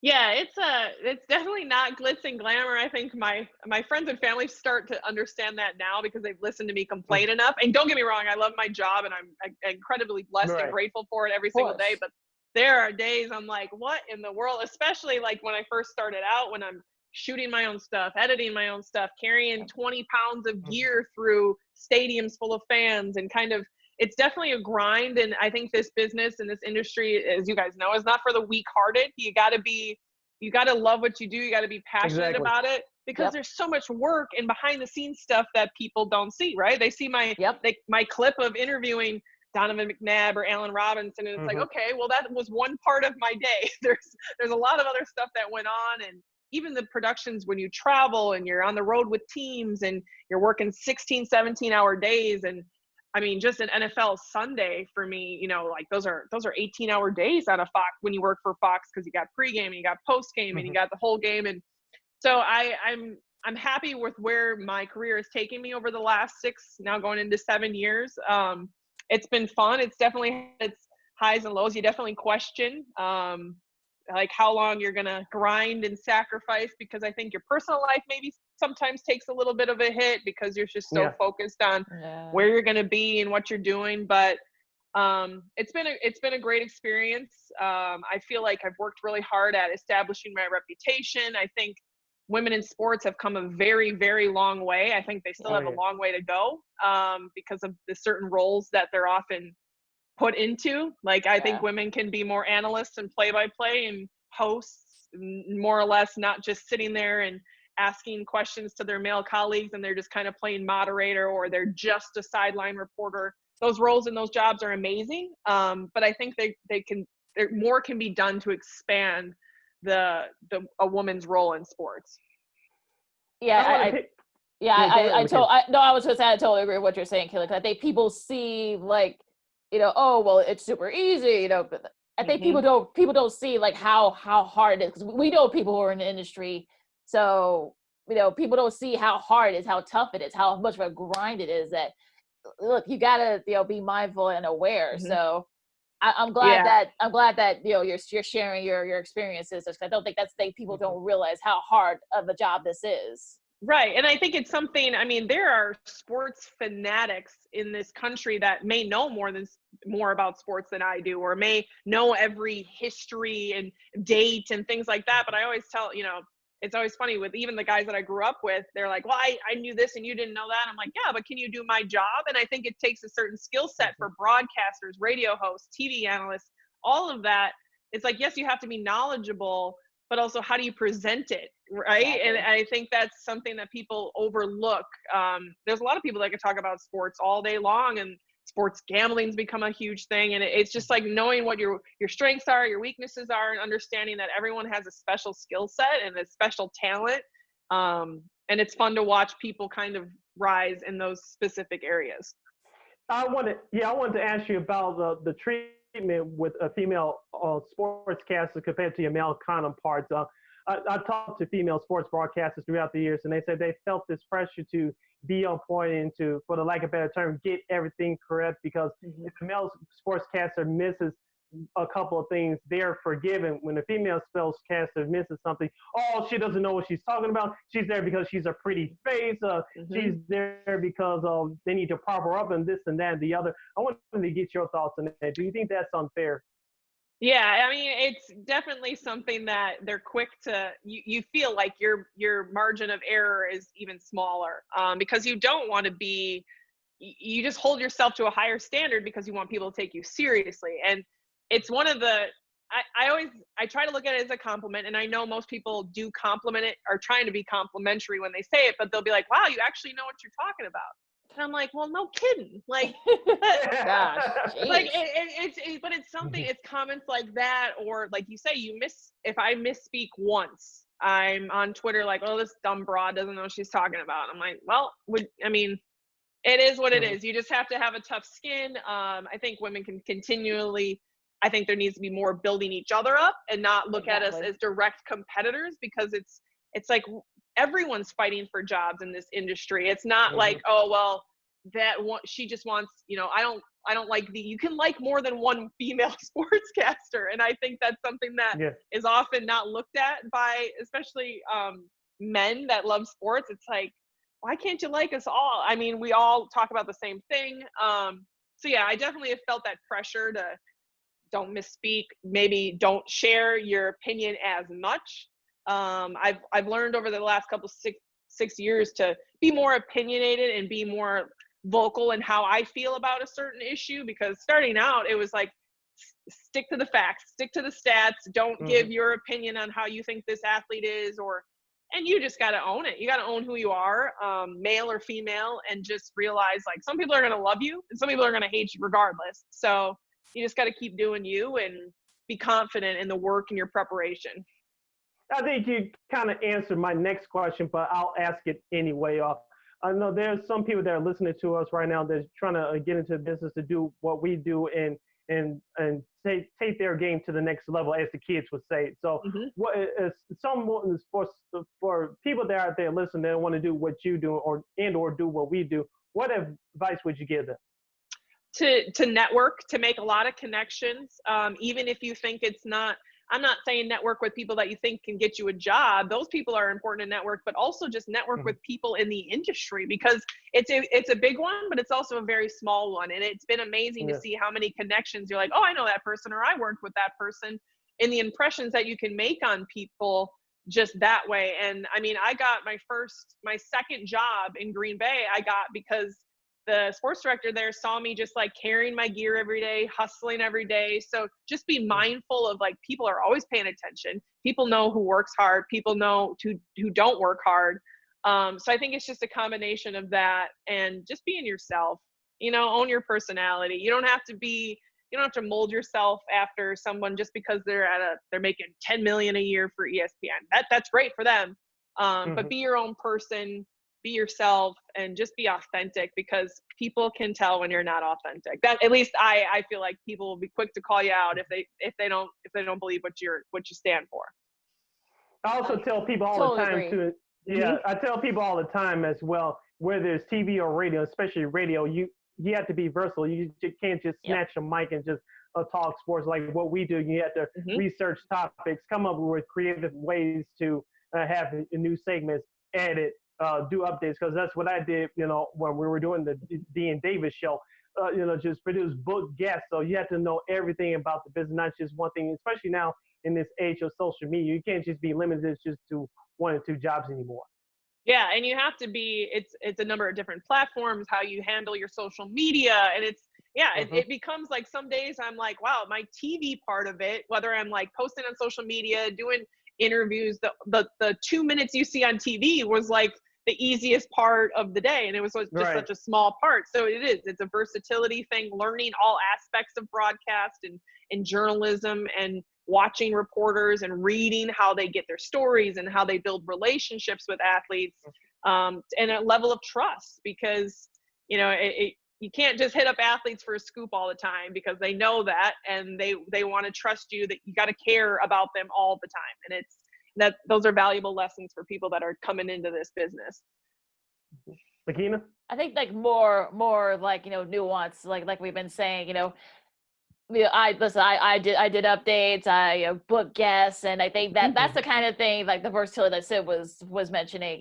You gotta be, especially nowadays, there are not a lot of sports jobs right now, so you kind of gotta make sure you stand out from the crowd.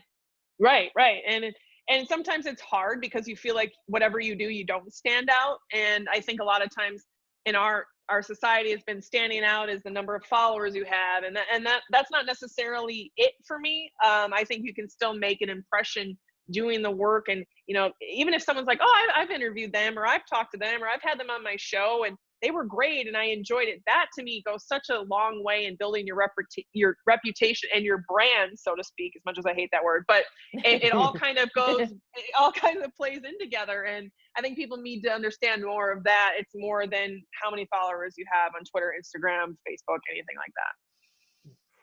Couple more minutes with Kaitlin Sharkey, Fox 32 Chicago sports reporter and anchor right here on Second City Sports. Kaitlin, let me leave you with this question. This is going to be something out of your comfort zone, but you can handle it, right? Something fun. I can handle it. I'm up for whatever. Okay. I've been asking this question to our guests for the last few weeks, and I'll ask you here for this week's show. I'll give you one virtual ticket to go back in time. Which one of these 4 sporting events would you like to attend? You ready? I'm ready. Okay, number one, the Bulls Jazz Game 6 of the 1998 NBA Finals, Jordan's last shot. Number two, the Green Bay Packers Super Bowl. You could choose which one, the Brett Favre one or the Aaron Rodgers one. Number three, the Jackie Robinson opening day 1947. Or number four, the Venus and Serena tennis final. Ooh. If you had one virtual ticket, which one would you go back? Which sport event would you go back in time to attend? Oh man, it's tough between Jordan's last shot and Jackie Robinson's opening day, because those are both pretty. I'm gonna go Jackie Robinson, because the rest you've soaked in other ways, and you can draw memories and things like that. That one is like something you could never experience except for being there. So I'm going Jackie Robinson. And no disrespect to our other guests, but you are the first person to select that, so we'll give you a hand. Yeah. Oh yeah. All right. Yeah. And she did it over her Green Bay Packers to Super Bowl, so that's even more impressive. Yeah, that's Right. Yes. That was the easy answer. Like I just, the Super Bowls are one thing. To witness Jackie Robinson play baseball, there's nothing better than that. Wow, I'm surprised she didn't give her the choice of like D Wade and Marquette's journey to the Final Four. I'm surprised she didn't. Oh, that's a good one, Lakeena. That is a good one. I didn't think about that. Yeah, I didn't think about that. Speaking of the Bulls, before we let you go, Kaitlin, I tweeted back with you a couple of times via Twitter during The Last Dance. How did you like that documentary, and what did you learn that you didn't know before about the Chicago Bulls back during the 90s? I loved it. I think given my age at that time, like obviously I knew I remember the highlights and the moments and Space Jam, of course, but it was fun for me now as a journalist and someone older to look at all the outside factors and the relationships that these players had with each other, their coaches, the front office. I thought it was super eye-opening. I'm glad they did it. I think it was really well done. It was very entertaining. It was fun to see, the personalities that obviously I knew a little bit about Dennis Rodman, but to see just to hear the stories and things like that I would have never heard as a kid in the 90s. It was a blast. So I loved it, and I look forward to more of those things. And it was fun for everyone to kind of come together on Sundays and watch that as we wait for sports to return. Do you think that the Bulls can kind of not necessarily copy that, but can they get back to being like those contending teams like it was in the 90s? I sure hope so. And I think it opened the eyes of a lot of people saying, okay, the Bulls have been sleeping, what's going on? They have a big reputation to upheld, and a big franchise and such a rich history. So I think the pressure's on for the Bulls, and they're making changes. And I think we'll continue to see more changes with the Bulls. But yeah, I think the pressure, because you want to be that team. The whole nation, the world just watched a 10-part doc about your team and your franchise. You want to hold those standards up. Yeah, Kaitlin, of course, myself and Lakeena, we're children of the 80s. Not to I'll age ourselves there. Even though I'm 29, don't you forget that. But okay, all right. And I'm 27, so okay, all right, perfect. 29, 27.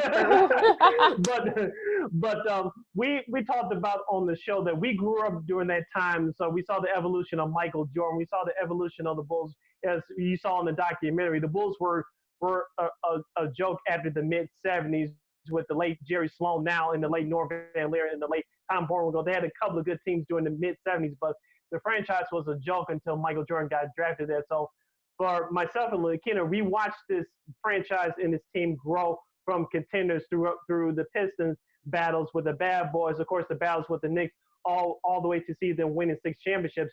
It was a pleasure to watch. And then, of course, for myself, and I think I tweeted this at you, I was a young child, and my late mother and her family friend had season tickets to the Bulls at Old Chicago Stadium. And I tell people this all the time, even though the building is no longer there, obviously.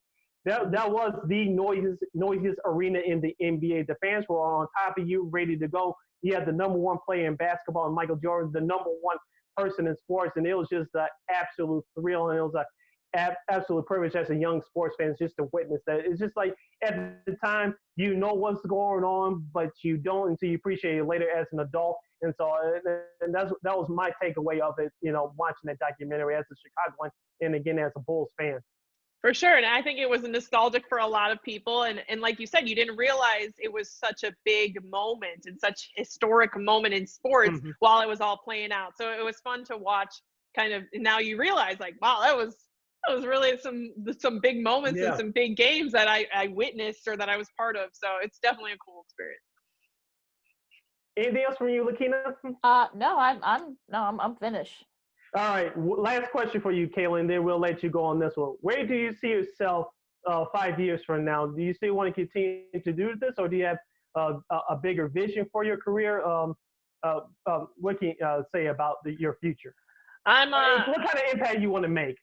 I just want to continue to do what I love and something that I'm passionate about, which is sports broadcasting in whatever form that is. I think people get a little bit caught up in chasing the next big step, and I always want to advance myself, and I always want to push myself, and I'm super goal oriented, and I'm always chasing some dream, and I'm sure the dream will evolve in the next 5 years, whatever it's going to look like. So for me, it's just like continuing to learn, grow, be better at what I do, and just making an impact, telling people stories, and not just, some people are like, oh, she stands at a game and reports a game. No, I want to tell stories, and I want to, do these interviews, and I want to make an impression and show other maybe young females, young sports broadcasters coming up that if you had a dream, like I've wanted to do this since I was a little kid, you can make any dream happen. You just gotta put in the work, you gotta sacrifice. And I think it's as cliche as it sounds, just to continue to chase this dream that I've had since I was a little kid.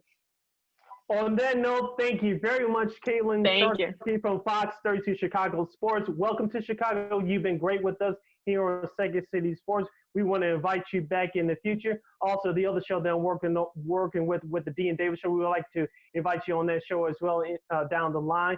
Once again, welcome to our great city. Keep up the great work, and you have an open invitation to this show. We love your personality. You've been very engaging. And Chicagoans are going to love you here. If they don't, that's on them. Yeah, I'll say.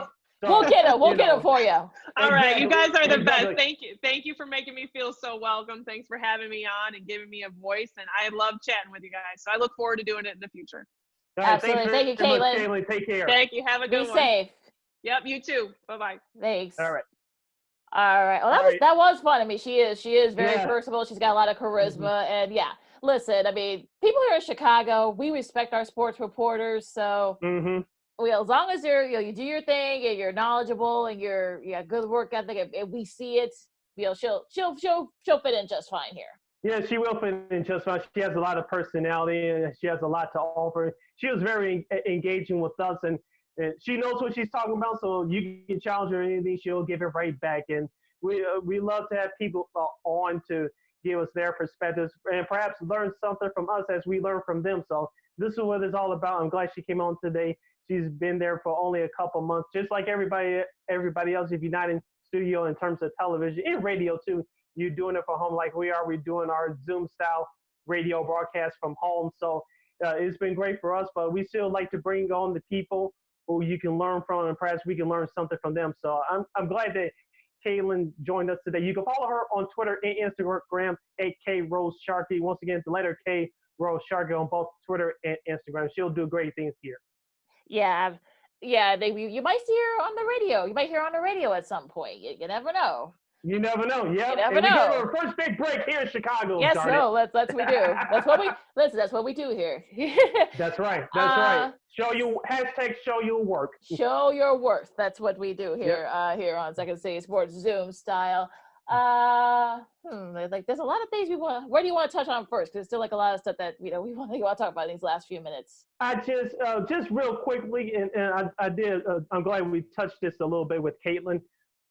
Can baseball get their act together? I know they had certain rules about the players not spitting, not high-fiving, and then you want to go back and forth in front of the media. It's like, can you really finish this already and stop fighting, please? Can you keep that stuff behind closed doors, please?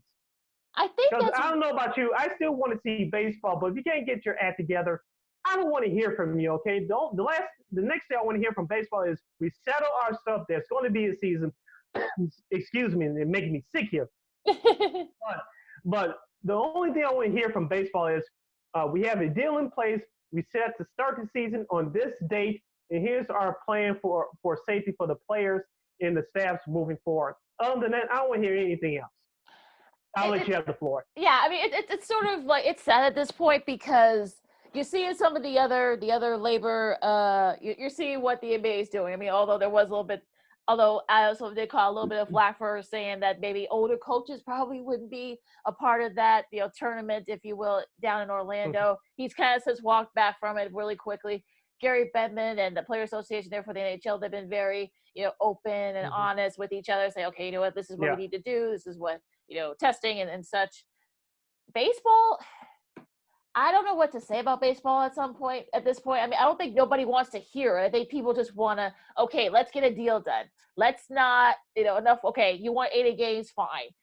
Okay, you don't want 80 games. Okay. 114 games. Okay. It's okay. Let's just settle on a number. Let's go 70, 60 or 70. Let's go. I mean, at this point, we both said it. We all said it with Kaitlin earlier. What? People want escapism right now, especially maybe it's a good thing there hasn't been any escapism because it kind of confirms about what's been going on. But even still, but I think people are exhausted. I think people want to people want their sports. I mean, you're seeing it with the soccer leagues, you're seeing it with NASCAR and some of the other sports. The PGA Tour, they're going to have their first tournament I think next weekend. So come on, baseball, let's get it together here. And shout out, as you mentioned, Lakeena, soccer, shout out to the MLS, Major League Soccer. Yep. Not only they're returning for the season, they got their collective bargaining agreement signed, sealed, and delivered as well. Major League Baseball, are you listening? This is how you handle your business. Stop yelling at each other back and forth like 5-year-old kids. Go behind closed doors and get stuff done, please. And listen, MLS has had their own issues with, their labor deals and stuff. So the fact that they were able to get a deal together is a big step. So now they're figuring out the final details. Okay, let's go to Orlando. Florida's going to be like the epicenter of sports.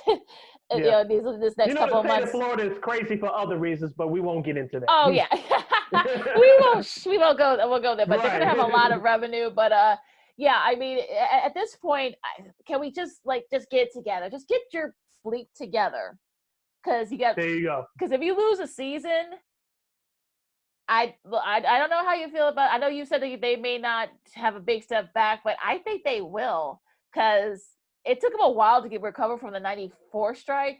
But nowadays, the attention spans are so short now. You got more choices now than you did back then. Listen, baseball's already had a hard time getting their younger people to watch. This is going to make it even harder for them. So let's get together, agree on something. Okay, next thing I want to hear, listen, we've agreed on 70, 80, whatever. We're going to have like a 3-4 week training camp. We got to figure out how you're going to get some of the players that are overseas to come back here, because the borders are closed, unfortunately, right now. So that's nothing I got to figure out. So I think people just want baseball. Come on, guys. This is supposed to be your summer. Boys of summer. Summer's about to start. You guys are nowhere to be found. Exactly.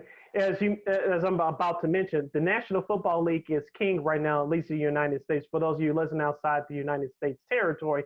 But there's a group of people, including yours truly, that still loves the game of baseball. And baseball, this is their prime time spot right now, with the summertime. I know it's officially the 21st or whatever, but they're supposed to be playing right now. You having this infighting drag out in public for no reason, which makes you look bad as each day goes by. Just handle your business. And if you do, even though the fans won't be back in the stands this year, they'll be tuning in to watch every day. And it'll be something, like you said, to take their minds off for a couple hours. Just some good old-fashioned pure entertainment. And people are still starving for that from the game of baseball. Because I guarantee you this, if they're not back by July or early August, we already know that the NBA and the NHL will already have their seasons resuming by that time. And we all know that the NFL preseason starts in August. And if you're the game of baseball and you're not there, people are going to forget about you real quick. And I heard someone say this earlier this week. Should baseball not play this year, and they go into the offseason knowing that your collective bargaining agreement is up after 2021, you could be in a position that next season could be in jeopardy. If you want to start next season, you have to agree to this collective bargaining agreement. And if that's the case, it could be 1994 or worse all over again. And you cannot afford that if you MLB. For all the reasons I've said, people have short attention spans. There are a lot more choices now, and you're going to be an afterthought. You're going to be an afterthought if you don't get your stuff together. Just saying. I mean, with all this, basketball will be starting, and the NHL will be resuming their stuff. We'll see where the NFL is, although it's going to be sort of business as usual. It looks like. So you're going to be in the back burner, baseball. Sorry, it just is. You just are, and you need to get it together because it's going to be even worse than '94. That's all I'm going to say. And they cannot blame no one else but themselves. Yeah. Oh, yeah. In this case, yeah, they definitely can't. Some college stuff to talk about right quick. Jean Lindsay Ponsetto, the longtime AD over at DePaul, announced that she'll be leaving. I think like in the next few weeks. All I can say about this is that it's about a good decade too late. I think she's leaving because yes, the women's basketball team, Doug Bruno has been able to build that program from the bottom up. They've been to multiple postseasons. They've won multiple conference championships. But even still, you got UConn gonna be coming back to the Big East. I'm just saying, and yeah, you know what I'm talking about. This, yeah, Gino Auriemma's on the phone here. I mean, it'll be interesting to see what they do. I mean, who they're gonna bring in to be the new AD, especially this late in the game, and also. I'm sure Dave Leo's going to be on the hot seat, even though he did get an extension, which I don't know why, but I don't want to go the whole nother thing, but this was long overdue, and we'll see. I mean, especially this late in the game, it'll be interesting to see that if they do put the hook on Dave Leo, who they bring in, because I think they've missed the mark the last 15 years. There could have been like there'd been a whole lot of people they could have bought, and Steve Lavin was very interested in the job. Rick Majerus, God rest his soul, he was very interested in me. Steve Maciato, who was a head coach over at Manhattan, he was very interested in the job. They could have gotten him before they brought Leo back. So I'm hoping that they can, get this right, but we'll see. I just hope there's a person that's going to take the job, male or female, who's young, who's energetic, and who's up with the times, and they can move this program forward. I'm just concerned as a basketball fan. It's been a long time since the men's team of Illinois and DePaul played each other. For some reason, they avoided playing each other for many years, probably longer since we've been born. So hopefully with this new AD, male or female, can we get Illinois and DePaul to play on the same court at the same time, please? That's all I'm concerned about. Well, if you remember in The Last Dance, once the whole thing started in the late 70s, early 80s, it was the DePaul men's basketball team that was the big ticket in town in Chicago. It wasn't the Bulls. The Bulls were just a footnote. There was no one going to those Bulls games, and that MacArthur Arena, I think that was the name of it, and there was another the alumni gym. Yeah, it was basically like Cameron Indoor. It was sweaty. There were a lot of people there. If you listen, go back to some of those games back in the early 70s, early 80s. They saw, they were some on YouTube. Yeah, check them out on YouTube because they were there and they were on national television all the time. And the mid 80s and the late 80s, they were going to the tournament consistently. The early 90s with Joey Meyer, of course, with his dad Ray for the first part of that, and also they had a little bit of a resurgence with Stephen Hunter and Quentin Richardson, but that kind of fell out pretty quick.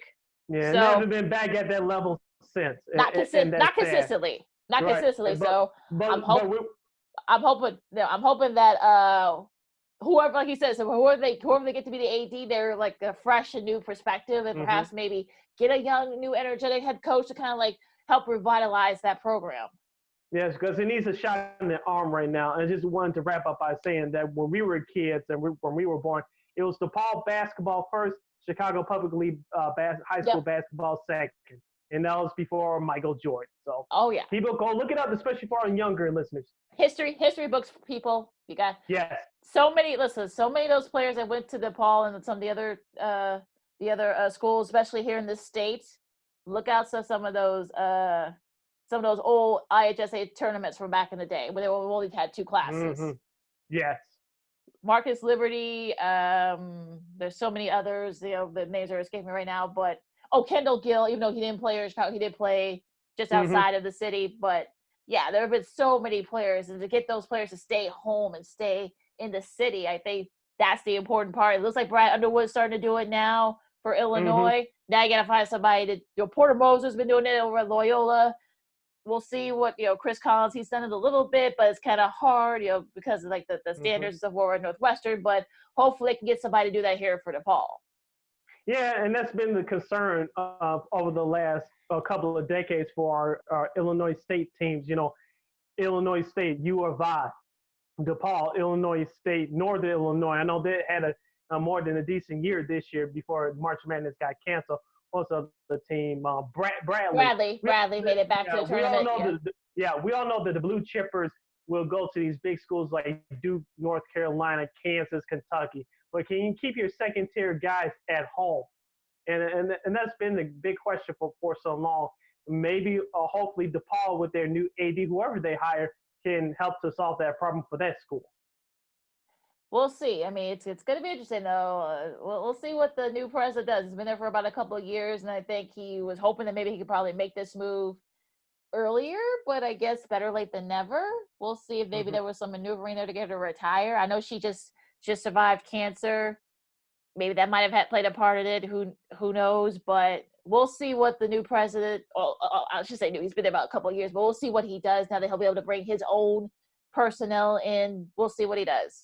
I mean, like I said, it'll be interesting though, because I think this is sort of the time for DePaul with everything, everything that's been going on. I think to kind of like, strike and kind of like get someone that can have the energy, someone young to kind of bring that fresh new energy to DePaul, because that's the thing that's been they have been missing. And Dave Plato better, his job security I think is in question at this point. It is. And another thing I wanted to wrap up by saying is that in any industry, when you bring new people and the higher ups in, they want to hire their own new personnel. So we'll see what happens at DePaul. Like you said, Dave Plato is pretty much on the hot seat for how long he's going to keep that job. Anything else you want to talk about, Sid? You want to wrap up on? We still got a few minutes. You know what? Wrapping up with the George Floyd protest. Yeah. I know you kind of wrapped it up last week, but we didn't know what was going to transpire. We saw over the weekend what happened, but we're with you as the protesters. We do not condemn any looting and destroying any businesses. That's your fault. You cannot blame anybody else but yourselves for that.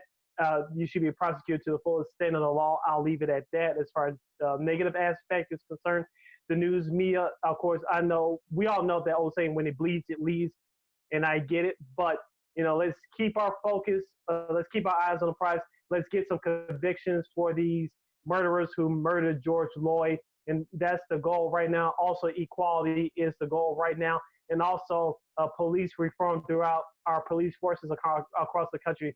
That's our main goal as well. So we do as the protesters, peaceful protesters.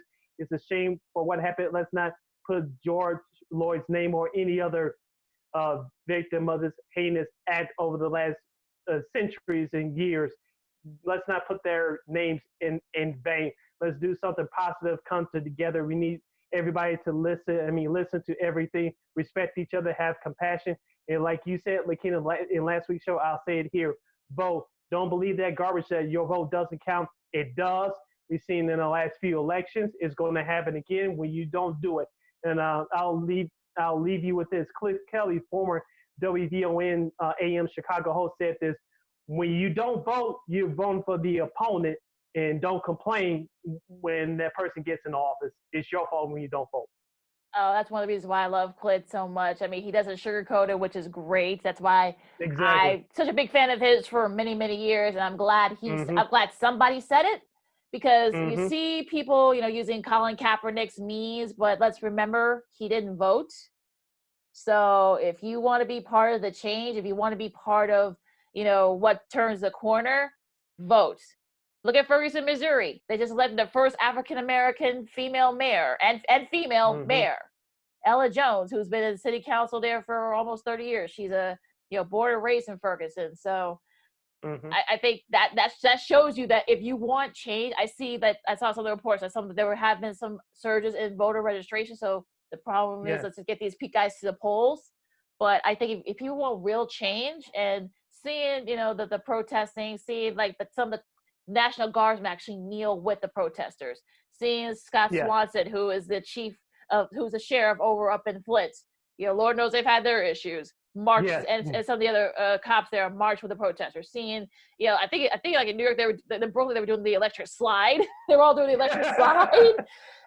They were doing like the shuffle, I think, in some places too. So it also happened in all 50 states, which if you look at it, you think, really, It's like Wyoming and Boise, Idaho, where they've had their issues with this sort of hate. So it makes me feel better knowing that, okay, you know what, maybe people are starting to get it now.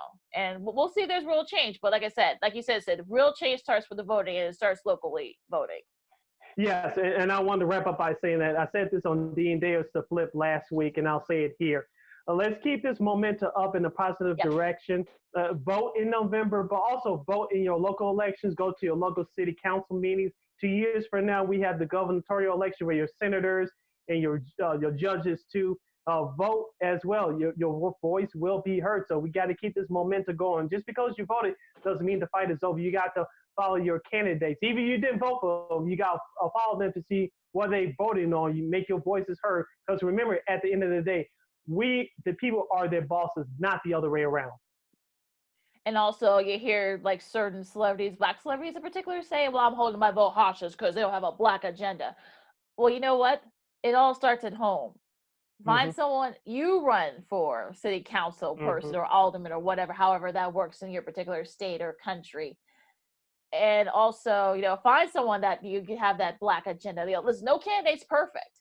But find someone that will have your best interest, because like Clint Kellen just said it on his radio show. Vote. You're voting for the opponent, and you got nobody to blame but yourself if there's no change. So get your butts out there and vote. Not, like I said, not just in November, but in March, or whatever your primaries are.